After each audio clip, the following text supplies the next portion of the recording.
अकोल्यामध्ये सिमेंटचा वापर करत लसणाच्या गाठी बनवल्याचा धक्कादायक प्रकार समोर आलाय। आर्टिफिशियल पद्धतीने सिमेंटचा वापर करत लसणाच्या गाठी बनवण्यात आला।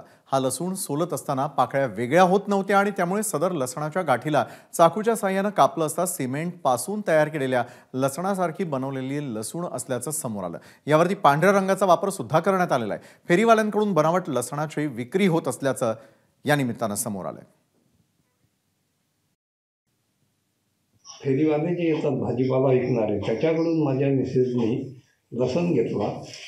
त्या लसणाच्या गाठ्यामध्ये एक गाठा असा निघाला की तो हुबेहूब दिसायला लसणाच्या गाठ्यासारखाच होता आणि त्याचे वजन जवळपास 100 ग्रॅमच्याही वर आहे।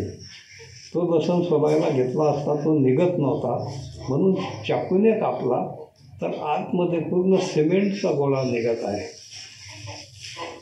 आणि लसणाचे भाव सध्या गगनाला भिडलेले असल्यामुळे काही फेरीवाले, काही किरकोळ विक्रेते त्यांच्या थोड्याफार फायद्यासाठी ग्राहकांची अशी घोर फसवणूक करत आहेत।